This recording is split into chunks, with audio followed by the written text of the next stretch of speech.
La seule publication qui pourrait potentiellement générer une certaine volatilité cette semaine concerne l'emploi salarié hors secteur agricole. Pour l'instant, il ne nous reste plus qu'à attendre de voir le résultat des élections américaines qui auront lieu mardi prochain.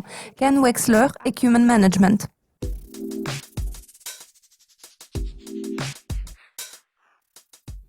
Ken, cette semaine a commencé sur une note négative. Les ventes au détail allemandes ont enregistré leur deuxième baisse mensuelle d'affilée.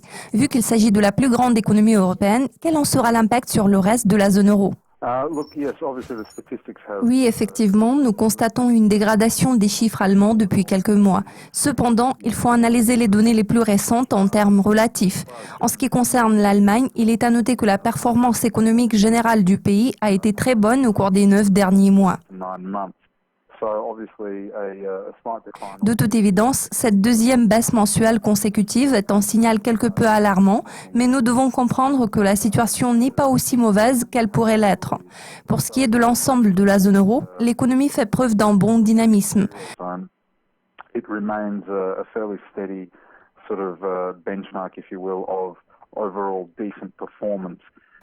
La performance générale est satisfaisante. Bien sûr, il ne s'agit pas d'une croissance remarquable. En revanche, l'économie de la zone euro est en train de gagner de l'élan après une série de données décevantes.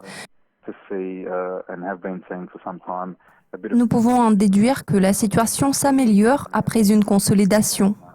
Ce jeudi, nous découvrirons des données très importantes en provenance de la Grande-Bretagne. La situation pourrait se clarifier quant à l'avenir de Mark Carney à la tête de la Banque d'Angleterre. Cette annonce pourrait-elle être révélatrice d'une combinaison d'une forte inflation et d'une faible croissance, connue sous le nom de stagflation?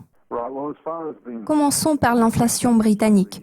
De toute évidence, une forte accélération de l'inflation a été principalement provoquée par un affaiblissement de la livre sterling depuis l'annonce sur le résultat du référendum.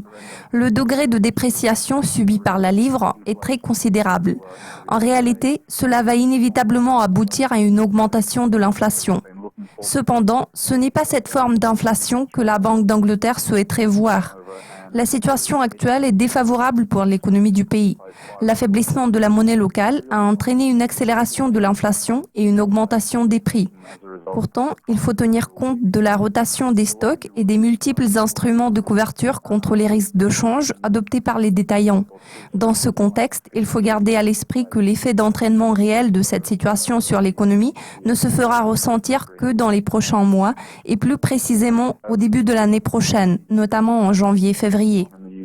Pour répondre à votre question concernant le processus de stagflation au Royaume-Uni, je pense que nous serons inévitablement confrontés à ce problème en allant de l'avant. Pourtant, cela ne se produira pas tout de suite.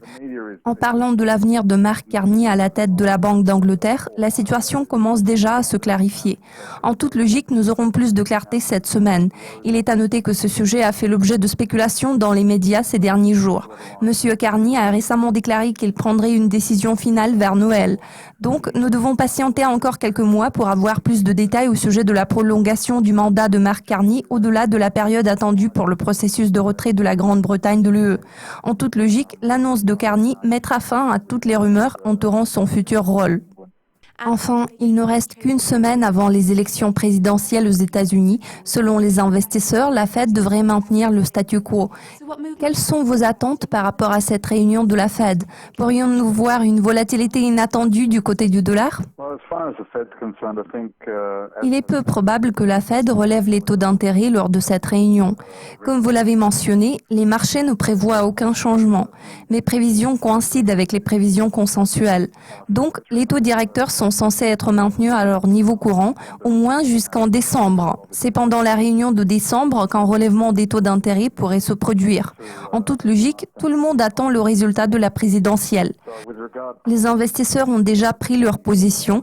Pour ce qui est de la volatilité, je ne prévois pas de fortes turbulences sur les marchés financiers cette semaine.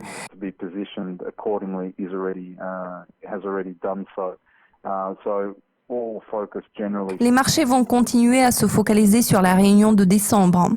En revanche, vendredi dernier, le marché a été quelque peu secoué par l'annonce sur la réouverture d'une enquête contre Hillary Clinton par le FBI.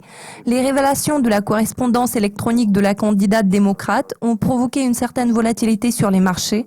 Cependant, lundi, les choses se sont calmées. Donc, l'impact de cette annonce est apparu limité. Ainsi, dans les circonstances données, nous pouvons supposer que nous ne verrons pas de mouvement prononcé avant la date des élections. En ce qui concerne les communiqués de presse qui pourraient avoir de l'impact, la seule publication qui pourrait potentiellement générer une certaine volatilité cette semaine concerne l'emploi salarié hors secteur agricole. Comme j'ai déjà fait noter, les investisseurs ont pris leur position et ils attendent avec impatience le résultat du vote qui aura lieu mardi prochain. C'est pour cette raison que je ne prévois pas de changement majeur cette semaine.